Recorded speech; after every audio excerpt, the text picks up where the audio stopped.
Hello everybody, this is me, Amin. And this Alex. And welcome to another episode of Let's Talk About. And in this episode, we're coming back to the COVID-19 situation in Malaysia. So I think a lot of you guys sent in some comments and still talking about the COVID stuff. So I think we'll do another show just to cover the basis on what's going on. So on today's show, we're going to talk about cases, the number of cases. What does it take to get to 4,000 cases and below in Malaysia? What does it take? We've been in FMCO, Full Movement Control Order, or MCO 3.0 or whatever it is, for a little bit over a month now. And we started FMCO way back in June, early June. 1st June. And before that, the highest number of cases that we got in a day was almost 10,000, 9,200 cases, right, Alex? 9,020 cases. 9,020 cases in a day. And then after that, FMCO took effect, and the expectation was the numbers were supposed to go down drastically. The Health Director General said that if we didn't put FMCO into effect, the numbers could go 5-digit and above and beyond, right? It could go into the tens of thousands of cases, and that would put like a very high strain on the health system. And we talked about that, right? But the question is now, we've already passed a month, and it feels like, I don't know, have you guys seen this movie called Groundhog Day? It feels to me like I'm living the same day over and over and over and over again. When is this going to end? I don't see the light at the end of the tunnel as well. I mean, we've been on this FMCO for one whole month. The numbers are still very high, and critically, the number of cases in ICU and people requiring ventilators hasn't dropped. It's still like more than 100 on any given time. Yeah, okay. So what is the average number of cases from the 1st of June until the 1st of July? So in June itself, just look at June for 30 days in June. Okay. There are a total of 179,622 cases. That's like almost a quarter of total COVID cases being reported since the beginning of the pandemic. So imagine almost one quarter. In a month. In just 1 month. Yep. In terms of number of deaths, 2,307 people, and there are 2,307 people. 2,700. There are 2,374 people who have died due to COVID in June alone. What? In June alone? Yes. 2,374 deaths. Yes, that's 46% of the total deaths recorded since the start of the pandemic. And if you put it in average in the terms of the number of days, that's an average of 5,987 cases per day and 79 deaths per day. Okay, so we talked about vaccines and stuff like that in Let's Talk About, and how we're like super positive to have the vaccines available in Malaysia. We talked about like when the vaccines will be, the rate of vaccination will increase. Are we seeing that right now? Yeah, I think in terms of vaccinations, I think we're making great progress. Yeah. It's been ramping up. And in July, which is this month, there'll be a total of 14 million doses being distributed throughout the country. So which means supplies, we are good. I mean, there's a lot of supplies out there. The challenge will be, how do we inject those vaccines into people's arms? We need to increase the capacity and also ensure that registrations are high. Because like we mentioned earlier, that sometime in August or September, we'll reach a point that we need to find people to vaccinate. There'll be more supply than demand, right? So, and we're getting like another 1.4 million doses from Japan. 1 million doses from Japan, donation, and also another million from US. That was pledged by the Biden administration. And also China has also pledged to donate 500,000 doses to Malaysia as well. Yeah. So that's awesome, right? And I guess my question is, okay, and we're seeing on average like 100,000 people being vaccinated a day. 250,000. 250,000. So we're hitting that number already. Yeah, we're hitting the number, and then the target is to increase that to 300,000 in July and 400,000 per day in August. Okay. Yeah. The question is now, how did we get here? Why are cases still on the rise, and why is it not going down?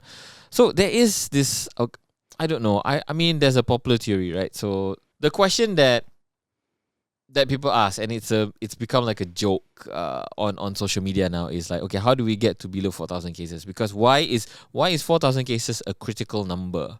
Because right now we are in FMCO phase 1, which is like full lockdown.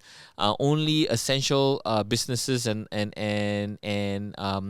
operations are allowed to be open. So that means what? Factories, eateries, restaurants, and stuff like that. But they don't. No dine-in is allowed. And deliveries, among all of those things lah. But things like malls and all that are closed. Schools are closed. So the normal everyday life has been disrupted, and it has been disrupted for so long. I think over 15 months. Now, we need to hit below 4,000 because the Prime Minister has promised if we hit below 4,000 and also a reduction in the number of beds, ICU beds, capacity, then phase 2 will take into effect. Now, phase 2 will allow for more businesses to be open. I think phase 2 also allows schools to be open, or is that in phase 3? Just phase 3. Okay, so it's actually, whatever it is, it's progress. And my concern is I'm not seeing that progress. So the joke is, how do we get Malaysia to have below 4,000 cases in a day? It's simple. You just take Selangor, Kuala Lumpur, and Negeri Sembilan out of Malaysia, and voila, you have those. You have the numbers, and the numbers will be significantly lower. Okay, so today, 1st of July, this is on the day of recording, 1st of July, the number of cases reported today is 6,988, almost 7,000 cases. The number of total cases in July, or not in July, today is 758,967 cases, almost 759,000 cases. So let me break it down to you in terms of the states. Perlis, 1 case today, 1st of July, not 1st of June, sorry, 1st of July.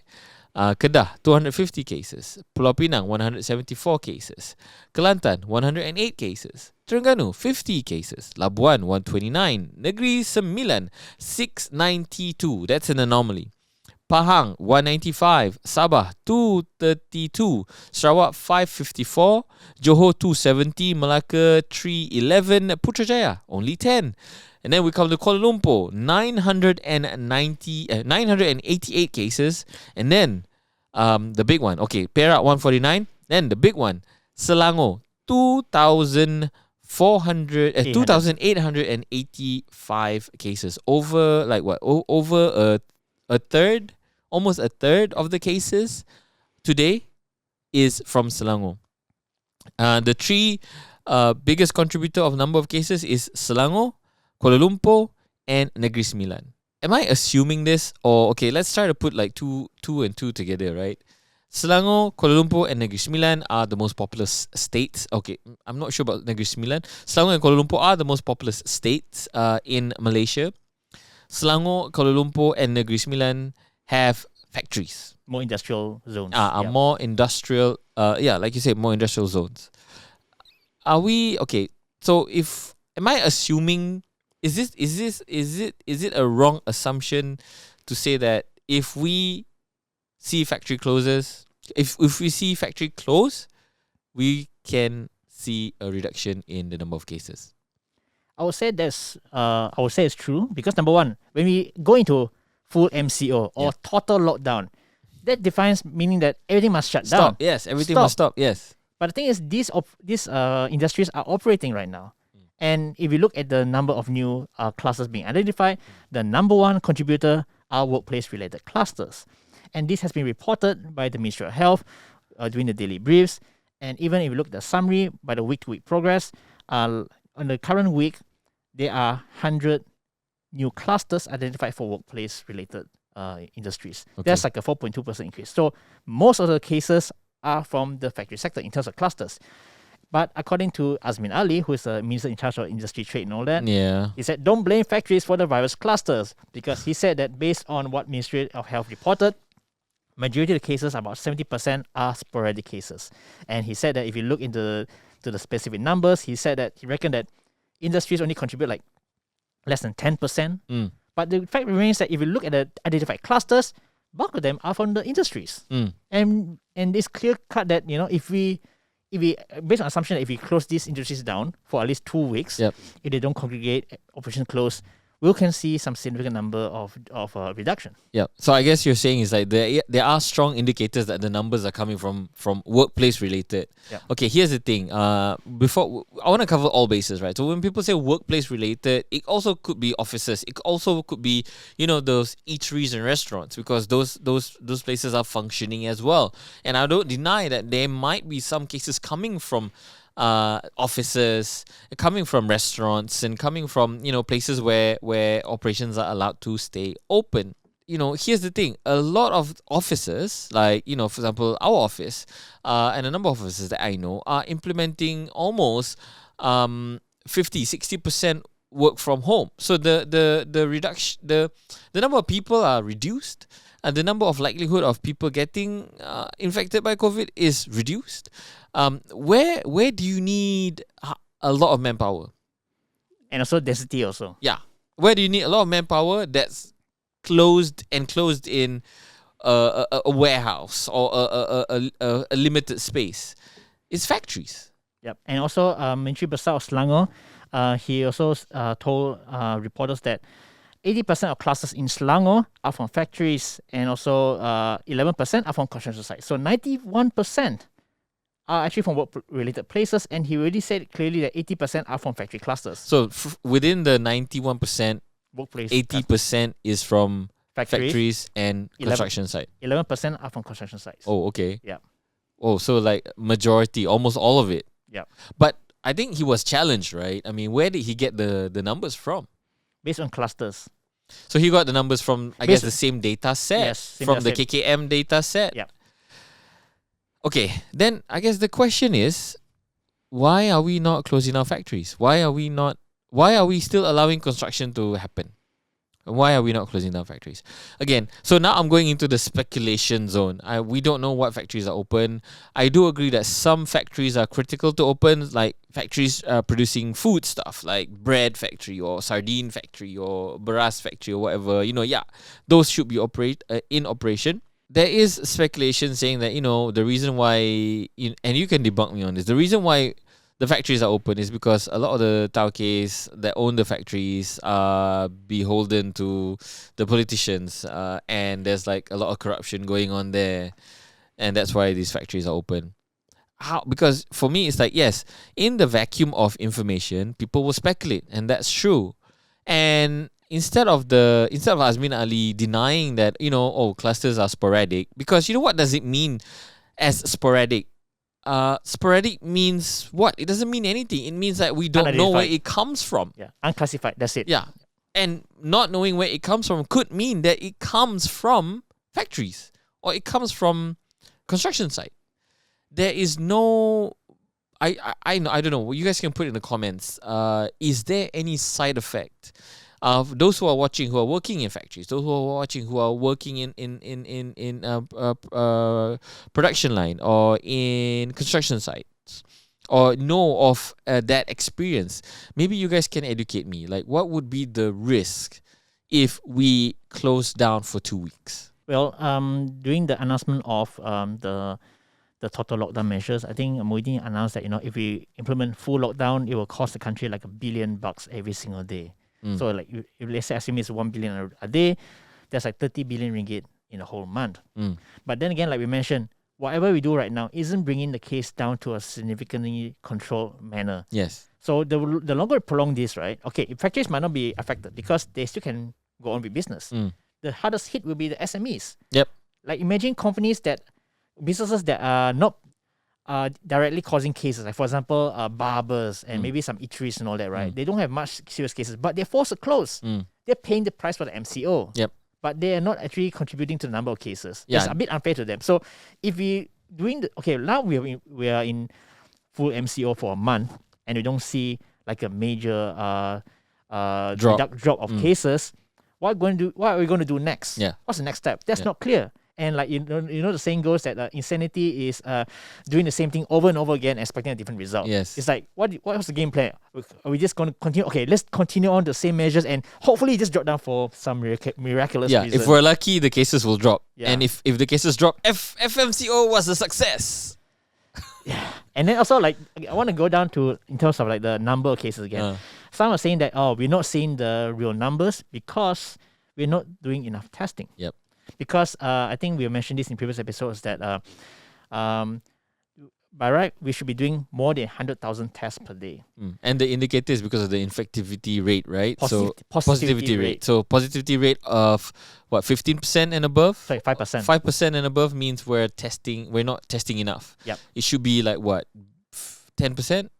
I mean to indicate that we're testing enough? Less than 5%. Yep. The positivity rate is less than 5%, which means that you have it under control. Yep. If it's higher than that, which means that you have to do more tests because there are more cases out there that have yet to be detected. Yeah. So our positivity rate is about 7%, right? Yes, that's right. And even KKM shared the data that in terms of number of tests, we have been dropping by the weekly basis. So like the previous week we did like 561,000 tests, and the current week we did 506,000 tests. That's a drop of 9.8%.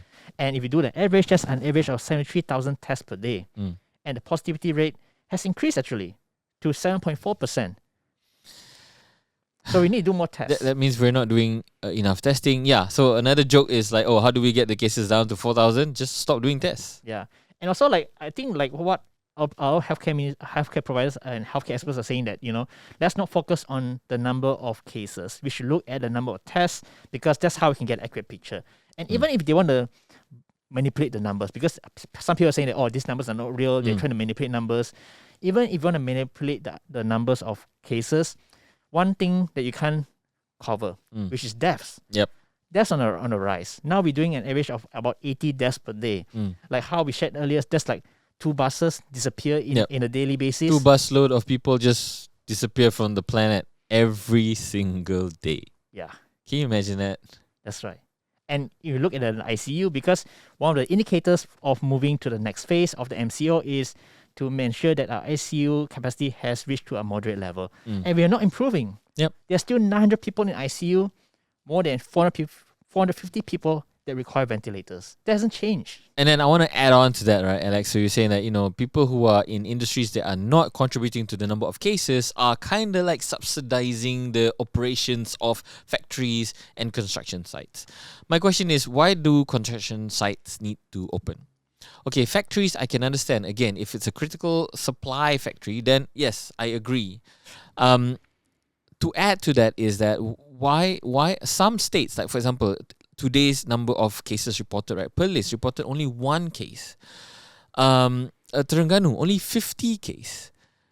Sabah and Sarawak, total 700 cases, over 700 cases in total. Why are they still in FMCO? Yeah, and backtrack a bit.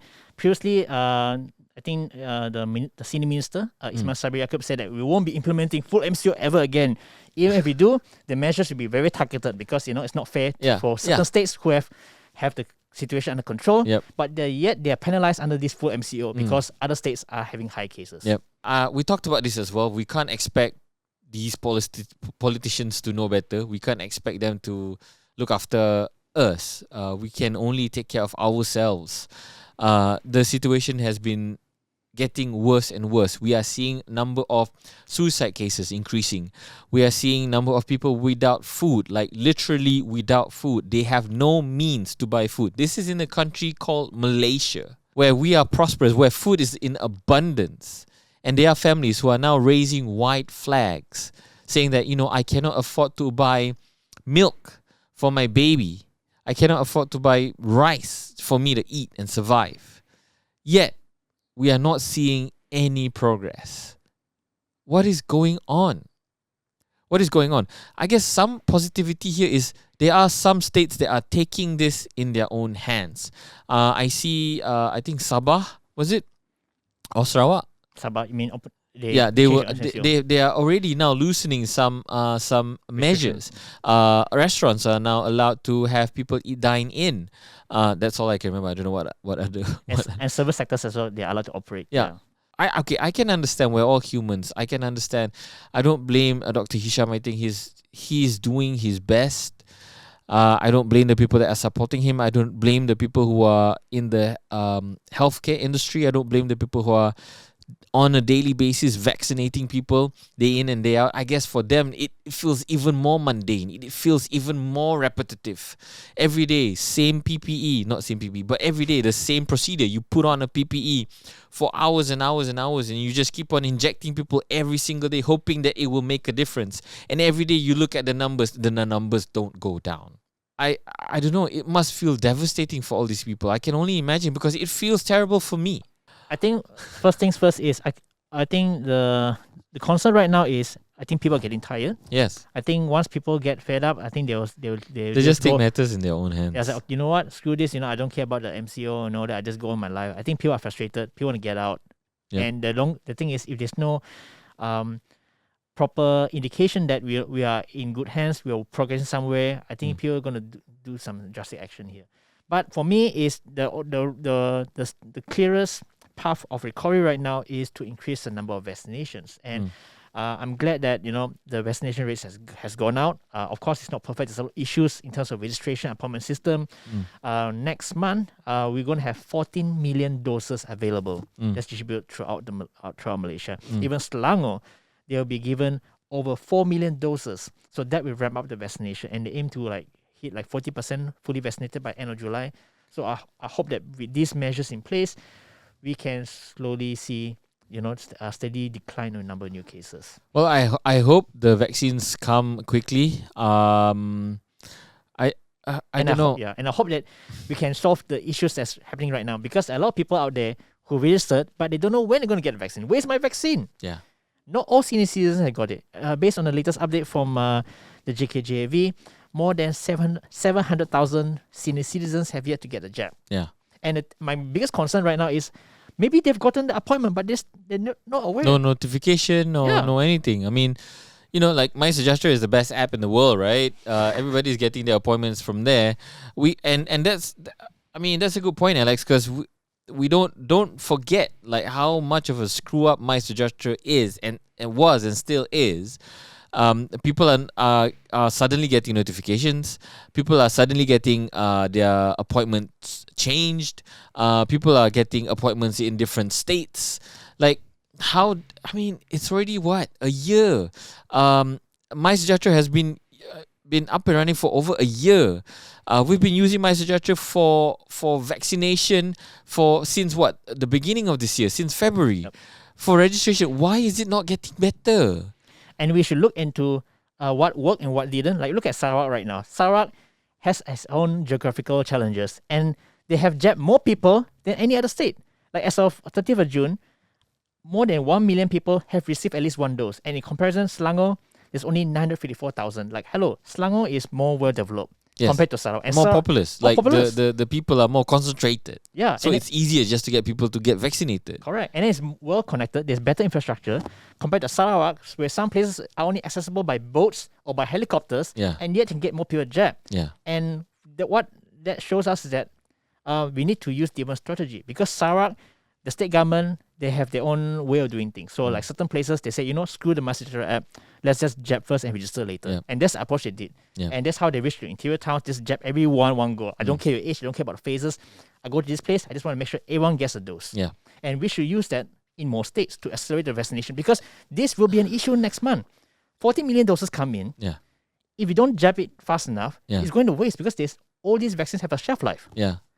Yeah, so if we see Sarawak doing great with this new style, right? What's the problem here? Then we did talk about this, and then we said, okay, it could be crowd control, it could be people rioting because they go there, they don't have supplies or whatever. And then we talked about that, and we did say that, those problems are managed. You can manage that. You just put more Rela people. If you need military, put military people in. You need PPVs. There's so many places you can do it. We even talked about you can do it at McDonald's. You can do drive-thrus. People are lining up to buy burgers while they are waiting for their burgers. Just get them jabbed. Yeah, and use the schools. Schools are closed. Yeah, and we talked about how you can apply the election method just to get millions and millions of people vaccinated. Why are things not moving? I think one reason why things are not moving is because the most important place in the country that should be open is not open. The parliament. Yeah, that's something that still boggles my mind because number one, most of the ministers they got a jab already. Yes. That literally, I think that would be the safest place in the whole Malaysia because most if not all of them have been vaccinated. Okay, number one is all the politicians, they all got their vaccines already. Completed. Double dose. Okay, with the second dose, all done. Okay, number one, why is parliament open? Number two, parliament is huge, right? You can have enough space for social distancing. You can put all the safety mechanisms in place to run the government. And not just that, actually, before this full MCO nonsense, right? Yep. They already have like these measures in place. If you look at the previous parliament footage, they even have this plexiglass separating each other. Blah, blah, blah. Yeah, Yep. So it's fine.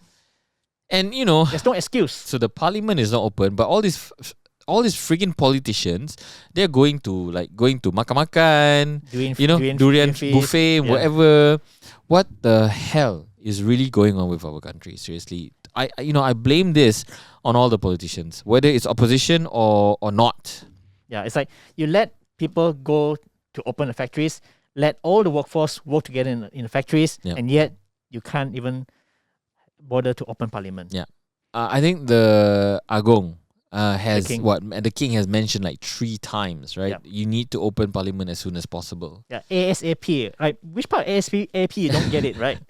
And then he mentioned it 3 times and call the speakers. And then he even called the speakers in to convey the message as soon as possible before August. It's like, dude, just in case you didn't get my earlier 3 messages about opening parliament ASAP, I'm meeting you right now face to face and I'm telling you, open parliament ASAP. And a couple of days ago, was it yesterday? This is the 1st of July, so I think it was 30th or 29th. Our Prime Minister, it was yesterday. Yep. Our Prime Minister conveniently had diarrhea. And he needs to tell the whole world. And conveniently had to go to the hospital. So he's probably down for like maybe 3 days. I don't know, we talked about it, right? So because there's no statement saying that he's recovered. So today, Wednesday, yesterday was Wednesday, Thursday, today's Thursday, Wednesday, Thursday, Friday, and then after that is weekend, nothing jalan.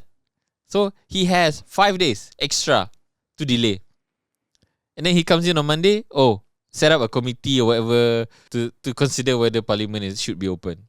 I think if we don't have committee, we need more work done. I don't know lah. Okay, so usually in the show, right? I think we'll come to the end of the show. Usually in the show, I'm sorry guys if this is a depressing show. I don't know how to make it better. I mean, as much as possible, we can try and help and spread information, try and help individuals that need help. And usually at the end of the show, we will, put in some recommendations because we know a lot of people of influence are watching the show, and sometimes when we talk about something in the show, the next week or something, whatever we talked about happens. I don't know. It's wishful thinking, but I hope we do make a difference. But in this case, there is really no silver lining or no hope. I can say. I don't know. I mean. The only thing what benefits, what solutions can we offer? #kita jaga kita. Banker jaga banker.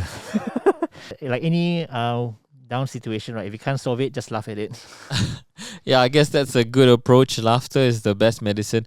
For those of you who are struggling, hang in there, guys. I read a lot of reports that people already put out the white flag and they are getting tons and tons of help. There is no humiliation in asking for help, especially in this moment.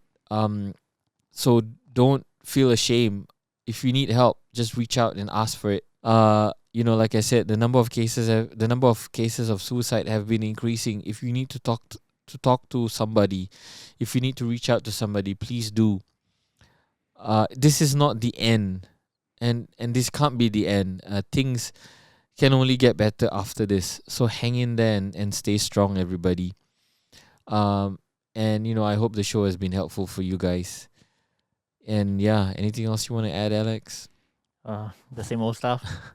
Stay safe and Stay sane. Okay. Now is the time for us to respond to comments. So we're responding to comments from our previous episode. Let's talk about number 69. Do we have too many telcos in Malaysia or not enough? So I'm gonna read the comments. Comment from Mark Yo. He says, "Nice discussion, guys. I am a DG guy all the way. Value for money. I think that with Max Celcom, U-Mobile already enough. Don't really need others. I am happy with the Celcom DG merger. Better coverage for the consumers." Yeah, I mean the reason why we read that is because I agree. I mean, okay, whichever telcos you like, yeah, sure, go for it, because most of the time telcos work for the best telco is the best telco in your area. So sometimes a DG guy, if he goes to Kelantan, might not work. It might get like really bad network there. So it depends on where you are. Thank you for the comments, Mark. I think you're spot on with regards to what you think. Okay, the next one is Robert Go, our old friend Robert Go. He's also a telco guy previously, but now I think he's running his own business. So I'm just going to read his comments. A bit long, but here goes. If I'm not mistaken, not just Altel, possibly Red Tone as well. Telcos in Malaysia, as you say, only is in it to report profits and performance, etc. Quality of all the networks have never been really good. Always people ask which is the best telco to use. The only answer is whatever line is good where you use is the best. The sector has always been sad, and whomever has been in charge in MCMC has never done a good job. Underperforming so-called telcos should just have the spectrum taken back. Altel and Red Tone are the best examples. It's a never-ending sad situation. Yep, fully agree with that, Robert. And if your telcos, if they can't use the spectrum properly, why are you having it for? Yeah, give it to someone. Take it back. Give it to someone who can use it better. Yeah, it's a infinite. It's a finite resource, and yeah, if people are not using it, take it back. Yep. Why are you not taking it back? Yeah, and MCMC said they want to put an end to Alibaba business. Take action then. Yeah. Put your fist in your mouth or something. put your mouth in your action. What's the thing? Put your words. I really forget. What? Put your mouth where your money is. Yes, that's the one. Put your mouth where your money is. Okay, last comment. Fufu Yaya. I don't know what happened to telco. They seem focusing so much on 5G. I don't think they're even focusing on 5G anymore. I think 5G is off the table for these telcos. And for those who are not aware, 5G is like in a way designated to a different company called Digital National Berhad. Yeah. So they are responsible for building the 5G network, and other telcos we just have to rent from them. And even that is still up in the air. Yeah. They are supposed to launch 5G by the end of this year, and probably focusing in KL, Selangor, and Putrajaya. Yeah. Okay, so that's my cue to say, if you're listening to us on podcasts, I just want to remind you guys that we are available on podcasts. So if you're driving around or you just want to watch YouTube, we're available on all of your favorite podcast platforms. Just search for Soy Chinchao, Let's Talk About, and we're there. If you're listening to us on podcast, please do give us a 5-star rating if you like the show, because that helps get the show out there to more people in podcast land, and that helps us get more listeners. If you're watching us on YouTube, thanks very much for watching. Please do give us a thumbs up if you like the show, and please do remember to subscribe to our channel if you haven't already. As always, comments, questions, opinions, and recommendations, if you have them, any good suggestions or any good opinions that you have about the show and what we talked about today. How do you feel? If you're coping, if you're struggling, just let it out. Let people know. We would love to hear from you guys. Put them in the comment section below. I read them every day. I reply as Soy Chinchao. So put them in the comment section below and just let it out. We are so happy to have you guys share your thoughts and struggles with us. Okay? All right, that's pretty much it. Take care, guys. This is me, Amin. And this is Alex. Catch you guys later. Bye. Bye.